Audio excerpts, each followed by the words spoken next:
హరి ఓం everyone. Vakratunda మహాకాయ సూర్యకోటి సమప్రభ నిర్విఘ్నం కురు మే దేవ సర్వకార్యేషు సర్వదా. నమస్తే బ్రహ్మరూపాయ, నమస్తే విష్ణురూపిణే, నమస్తే రుద్రరూపాయ భాస్కరాయ నమోస్తుతే. ఓం. ఇవాళ ఆదివారం చతుర్దశి. 8:26 అయిందా ఇప్పుడు టైము? అంతేనా? 8:30. ఫ్రెండ్స్ కోసం వెయిటింగ్. ఎన్నిసార్లు చూపిస్తారో అనుకోవద్దమ్మా మీరు. ఒక్కొక్క రోజు ఒక్కొక్క ఐడియా వస్తుంది నాకు. ఇక్కడ చూస్తుంటే అది చూసారా, నమస్కారం చేస్తున్నట్టు లేదు. ఈ చెట్టు ఆ చెట్టు రెండు కలిసి సూర్యభగవాన్ని నమస్కారం చేస్తున్నారు. ఇక్కడ భక్తులందరూ వస్తారు కదా, చూసారా, పందిరి వేసి ఎండలోంచి సూర్యుడు అంటే మనకు ఆక్సిజన్ వస్తుంది. చెట్టు కింద కూర్చుంటే సూర్య భగవానుడి చదువుకోవచ్చు, మంచి మంచి థాట్స్ వస్తాయి. ఇదిగో నాకు ఈ థాట్ వచ్చింది.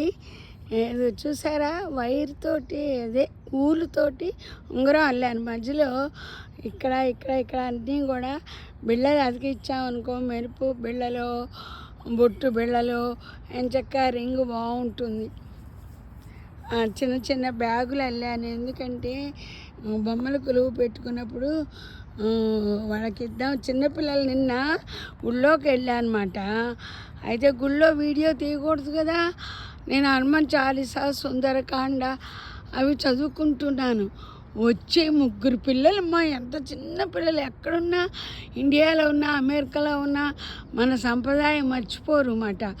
ఆ పిల్లలు వచ్చి, అది తెలుగుది మాట, విజయవాడ వాళ్ళు వేద టెంపుల్లో చిన్న పిల్లలు, ఒకరు 5, ఒకరు 6, ఒకరు 7 హనుమాన్ చాలీసా నాతో పాటు చదివాను. నేను చూసి చదివాను. 70 ఏళ్ళ దాన్ని. 70 ఏళ్ళు ఏంటి, 70 ఏళ్ళు దాటినాయి. 74, 75 అలాంటి దాన్ని చూసి చదివాను. జ్ఞాపకశక్తి పోయింది కదా. నేను చూసి చదివితే వాళ్ళు చూడకుండా నాతో పాటు చదివారు. ఎంత హ్యాపీ అనిపించిందో.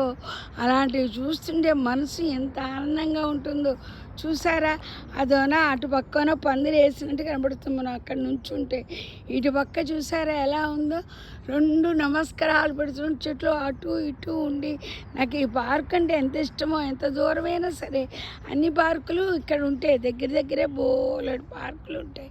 అయినా సరే ఈ పార్క్ మనం కంపల్సరిగా వస్తాను.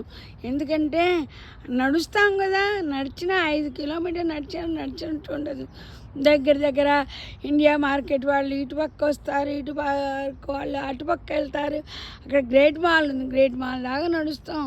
ఎంత నడిచినా కూడా 75 ఏళ్ళవాడమా అందరం వచ్చి మాట్లాడుకుంటూ నడుచుకుంటూ వీడియోలు తీసుకుంటూ చక్కగా కాలక్షేపం చేస్తాం. ఎందుకంటే పేరెంట్స్ కదా, ఎక్కడ ఉంటే అక్కడ ఎంజాయ్ చేయాలి కదా. అమెరికాలో ఉంటే అమెరికాలో ఎంజాయ్. మా బాధ్యతలన్నీ అయిపోయినాయమ్మా. చాతైనంత వరకు చేసాం. ఇంక మోక్షం కోసం దేవుడు ప్రార్థిస్తున్నాము. మోక్షం అంటే ఏమీ లేదు, చచ్చిపోవడం కాదు. మోక్షం అంటే మనం ఎప్పుడూ భగవత్ సేవలో ఉండిపోవటమే. మొన్న మాల అది కట్టాను. అక్కడ ఏం వీడియోలు తీయకూడదు కదా. గజమాలలు అవి ఎంత బాగా ఒక ఆవిడ నాకు నేర్పింది. నేను అక్కడ కూర్చొని జపం చేసుకుంటుంటే, అమ్మ మీరు కూడా కూర్చోండి అని ఇస్తే చిన్న మాల కూర్చాను. ఆవిడ చెప్పినట్టు ఎంత బాగుందో ఆ మాల. నిజంగా ఫోటో తీయకూడదు కానీ ఈసారి మాలకు ఒక్కదానికే ఫోటో తీసి పెట్టుకుంటాను నేను. అది సేవే. ఎంత బాగుందో నిజంగా. దేవుడే అలా కల్పిస్తారా. ఆంటీ 3 ఏళ్ళ నుంచి వెయిట్ చేసిన వాళ్ళు ఇప్పుడు వస్తున్నారు అని అక్కడ వాళ్ళందరూ చెబుతారు. మాల కట్టాలంటే ఎప్పుడో 18 వారాలకో ఎప్పటికో వస్తుందిట.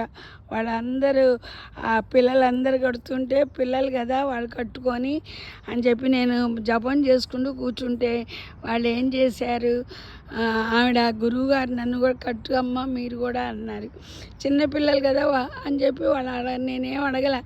దేవుడే కట్టించుకున్నాడు అనుకున్నాను. గురువుగా దత్తాత్రేయుడు కట్టానమ్మా అని చెప్పి పువ్వులు అవి ఇచ్చి ఎలా కట్టాలో చెప్పారు. ఎలా గుచ్చాలో నాకు కట్టడమే వచ్చు. గుచ్చడం ఇప్పుడే నేర్చుకుంటున్నాను. ఉంటా మీ శ్రీదేవి. వాళ్ళే సూదిలో దారం కూడా ఎక్కించి ఇచ్చారు. ఉంటానమ్మా. మీ శ్రీదేవి. తప్పులేమన్నా మాట్లాడితే క్షమించండి అమ్మా అందరూ.